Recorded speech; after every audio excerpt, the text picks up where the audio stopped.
You know, my father's generation faced an overwhelmingly powerful and populous Asian power in Japan that seemed unstoppable. They didn't dream of giving in or surrendering. The last thing we want is these sort of quizzling voices saying, oh, perhaps we don't have a right to it. Perhaps you fellows do have the right to come in. And this talk as if overpopulation just occurred, as if intergalactic aliens had placed far too many people in Indonesia and far too few in Australia. Every country began with a small population and an intact ecology. The population of Java itself in 1800 was under 5 million. It's the imprudence of some countries that gives them these vast populations. We don't have the right to tell them not to do it, but nor are we directly responsible for rescuing them if they choose to do it. Thank you. Janet Stanley, Monash Sustainability Institute. I just want to bring climate change into this debate a bit more, and I want to make 3 points.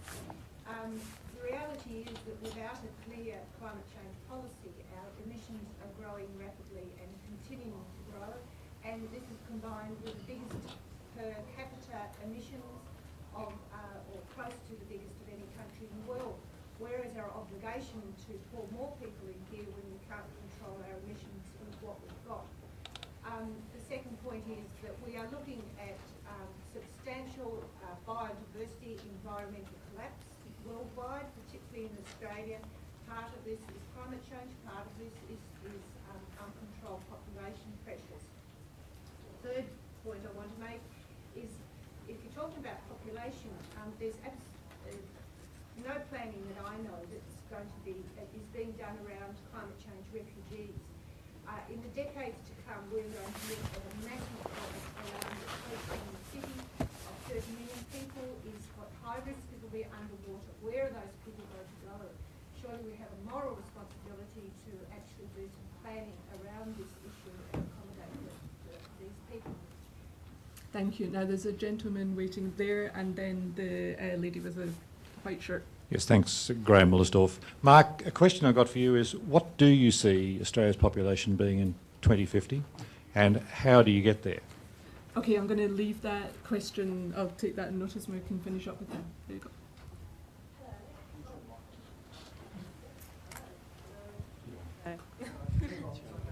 Hello. Oh, hello. I'm Samantha Thomas from Monash University. I feel like I should be the poster girl for Australia's ultimate problem at the moment. As you can hear, I'm a Kiwi. I married a British husband and moved here from England with one of our British-born sons. I had another child in Australia and I got the baby bonus for that, which bought me a very nice plasma TV. So I have 2 children, which is over the 1.98 that I'm meant to have. But I guess my serious question is, I'm kind of unconvinced about the suggestion that some social policies like the baby bonus, which really have been designed to help women in need stay home with their children and spend more time with their families, is in some way encouraging us to have many, many babies. And I've never ever seen any evidence that's showing that. I think also I agree with you, Bernard, that we have a huge problem in this, and particularly in places like Victoria, where we're building new growth corridor communities with really very little thought or insight into the type of infrastructure that needs to surround those communities. And so I agree that there needs to be some really serious planning that goes on when we're thinking about our new communities and our new developments, because we're seeing some pretty serious health and social problems resulting from those. Thank you. And hopefully you won't consider me a problem after my question. No, so there was a gentleman down here who was ready. Yeah, here we go. Can you pass the microphone forward? That'd be great. I'd like to take another couple of points from the audience. Thanks. David Buckingham from Monash University again.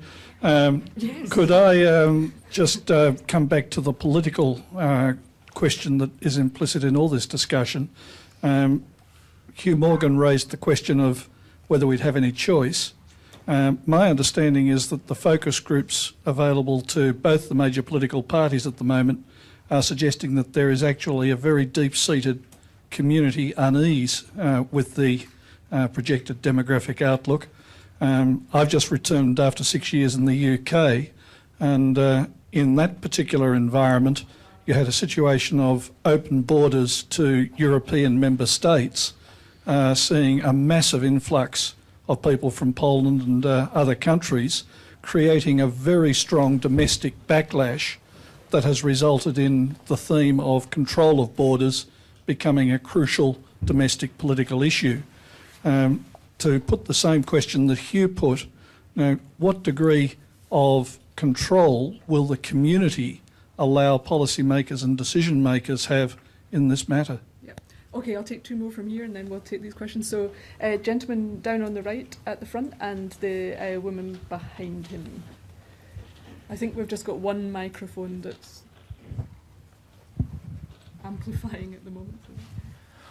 I guess I'm looking for a bit more innovation. I mean, either way, if it's growing a little, okay. I just wonder if we're trying hard enough. All the water that sits up in northern Queensland, all of the Geraldton stuff, I think is fantastically exciting. It seems a bit defeatist to say we can't handle any more. Thanks. I'm interested in the way the environment... Can you tell us who you are? Oh, sorry, Sandy Pitcher, for South Australia.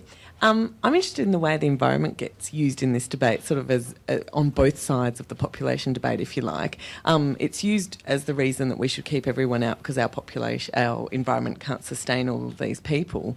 But on the flip side, I think, and people have raised it, what about the people who are living in places where the environment is not coping with that number of people, much more so than our sort of, I think, quite privileged lives here in Australia?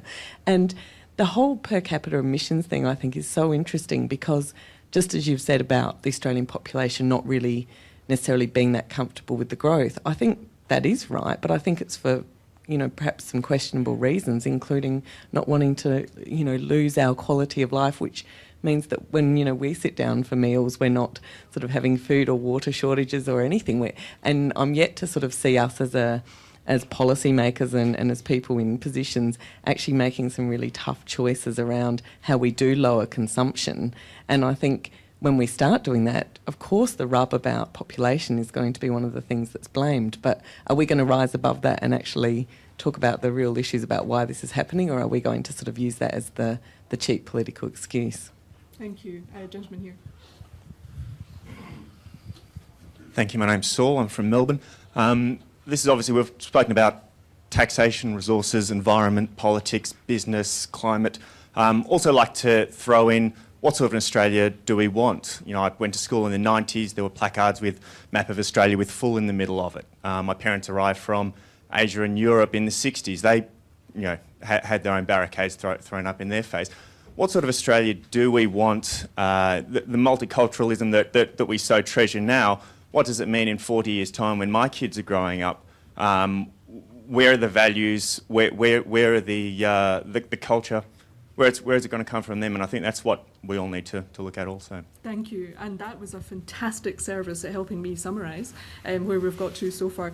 I'm going to ask each of our panellists to sort of give closing comments and ask them in those closing comments to answer the two questions that have been put directly. One is, what will or should the population be in 2050?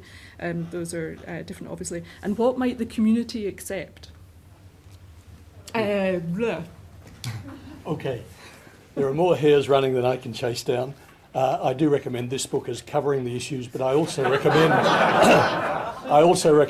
two websites. There's the Can Do Better website. Just Google Can Do Better, all one word, where you'll find a huge range of these issues debated, and the population.org.au. Again, you'll find things like the ageing population and all these things. One is forever answering the same old stuff. The question is what we could do. There are two practical proposals and two parties really offering them. Kelvin Thompson, the highly intelligent MP for Wills, has proposed a 14-point plan for bringing Australia's population under rather gentle control and having it peak at something like 26 million. And you can look at the demographic details that he's carefully worked out for getting there. They do allow a considerable excess of immigrants over emigrants. A more rigorous policy saying we have to stop now and keep it to around about 23 million, and we're currently over 22, would involve virtually zero net migration, which of course does not mean no migration. It means roughly the same number of people coming in and out, the world average. Those are the two possibilities, probably the easier and the gentler one, and certainly to a predominantly business audience like this, where most of you are used to thinking of growth as natural, normal, inevitable, necessary. You might find the 26 million one well worth looking at. Have a look at Kelvin Thompson's website. Thank you. Can I just Sorry, but isn't there a bit of inertia going on? So, like, what could... Hold on a second. What is it going to be? You said what it should I've lost control. Sorry. Can you tell us? Sorry for that. Sorry to jump in, just left field here, but that answers what should it be. I think the question was, what will it be, or... Oh, I don't know the future. No one knows the future. Okay, thanks. That's a reason answer. When I'm not sure what they're using the recording for, but if I could just beg at this point that they edit out the bits where I go, I've lost control, and also the bit where I went, Bernard.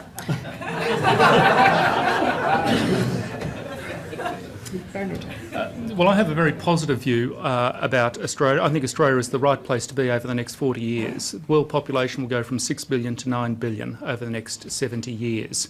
There will be a third hemisphere evolve over the next 10, 20, 30 years. That is the China-India hemisphere. China-India will want food, energy, water, resources, space, security, lifestyle, education, health services. And we can provide all of those services, even water. Not water itself, but water technology, because we should be world's best practice. We are the driest continent on the planet, and that should be a national project of ours, a national skill base of ours over the next 20, 30 years. I see in Australia there's outward, upward, opportunistic, confident, outward flowing. Yes, 1 million Australians across the world, in London, Shanghai, Mumbai, Dubai, places around the world where our talent flows out and talent flows in. I see in Australia where there are 35 million people in the middle of the 21st century, and then revised and reviewed as we progress towards that. I see cities of 7 million in Melbourne, Sydney, and maybe 6 million in southeast Queensland. These are not big cities by world scales. London is 7 million. Paris is 8 million. New York is 23 million, and often held out to be a very efficient city from a sustainability point of view. Tokyo is 34 million. Just go back to that point. If scale does not matter, then why are there 500,000 New Zealanders here? Why aren't they living the high life in their wonderful environment over in New Zealand? Because young people want to test their mettle in a bigger, more global, more engaged, more connected city and community. And that's this Australia that I want to see. I want to see an Australia that manages these issues. I want to see Australia that actually is cosmopolitan and that learns from that. I think Malcolm Fraser made a fantastic point last night on Q&A when he said if he had have asked if the Australian people in 1985 or 84, when he finished, wanted Vietnamese migration, then there would have been a resounding no. The same thing would have happened to that Anglo-isolated white community of Australia in 1947. Do you want Greek or Italian people in this country? Italian, we'd actually been at war with them. The answer would have been a resounding no. Who would stand up today, a generation or two later, 50 years later, and say that was not the best thing that has happened to this country? The reason why Melbourne, at 4 million, is such a dynamic, interesting, connected, global, fantastic city is because of that contribution made by migrants and of the opportunities that growth has provided. Thank God the people of 1970 were not concerned and scared about the future. It's almost like there's this market for Armageddonist thinking, and it's got real resonance out there. The world is going to end. You have to repent. You have to stop doing what you're doing. It's a common theme throughout history. And my view is that we need to be aware of that, manage it. I'm not saying there are no issues, but what I'm saying is that it is better to manage those issues, apply our minds to it, rather than to just throw up the drawbridge and say it's all too hard, let's just pretend the problem doesn't exist. Thank you. Okay, I think we've shown that the size of our population is a huge and complex issue with many implications, and it's great that the conversation should be as engaged as it is, and long may that continue. A gratuitous plug: the Grattan Cities programme, first publication, look out for it over the next month. It's called The Cities We Need, covers many of the issues that we've actually spoken about. Thank you for your participation and for hanging out in this overpopulated room, and please join me in thanking our panellists.